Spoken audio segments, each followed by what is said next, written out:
शुभं करोति। श्रेयाचं लग्न झालं असेल ना इव्हाना?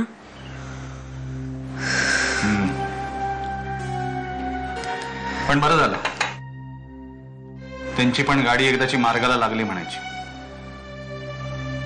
सगळेजण असतील तिथे, आनंदात असतील, आणि आपण मात्र इथे.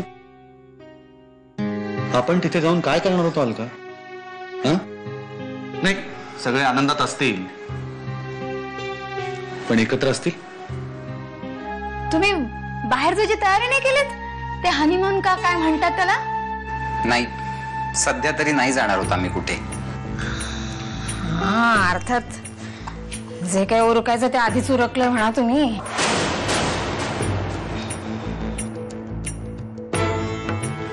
आई, हा विषय काढायलाच हवा होता का? मी श्रेयाशी लग्न केलं कारण तू म्हणालीस म्हणून, आणि त्यामागचं कारण कोणाला कळू द्यायचं नसेल तर आधी आपल्यात हा विषय बंद केला पाहिजे. त्यामुळे पुन्हा आपल्यात हा विषय नकोय मला.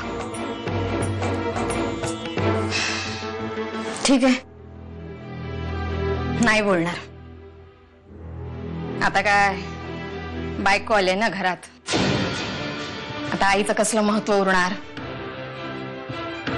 जाते मी.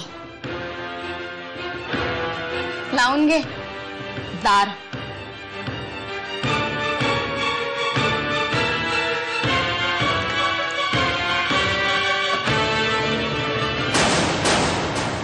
लग्न होईपर्यंत लग्नाच्या काळजीत होतो. नंतर श्रेया लग्न होऊन आपल्या सासरी जाणार हे लक्षातच नाही आलं आपल्या.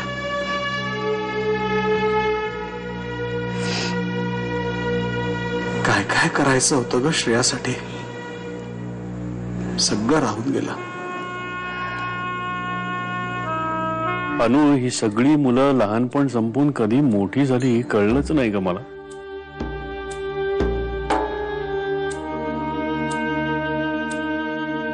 आज श्रेया लग्न होऊन सासरी गेली आणि अचानक असं एकदम म्हातारं झाल्यासारखं वाटायला लागलं मला. असं काय घडलंय की ज्यामुळे विनीतच्या आईने असं तडकाफडकी आपला स्टँड बदलला आणि लग्नाची घाई केली? अगं ते किमयाने तिकडे. गिरीश प्लीज, किमयाने समजावलं आणि विनीतच्या आईचं मतपरिवर्तन वगैरे झालं असं तरी आता सांगू नकोस. विनीतची आई कोणाच्या उंजळीने पाणी पिणारी बाई नाहीये. काहीतरी घडलंय एवढं निश्चित. आता यात पण किमयाने काही खोटेपणा केला असेल तर पुढे जाऊन ते निस्तरणं कठीण होऊन बसेल.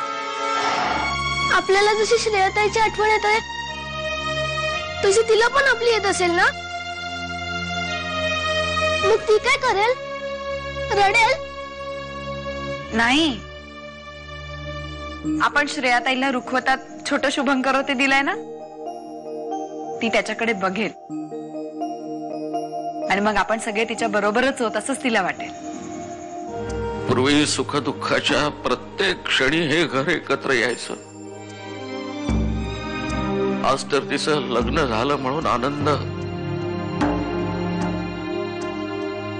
आणि आपल्याला सोडून ती सासरी गेली म्हणून विरहाचं दुःख. असा दुहेरी प्रसंग.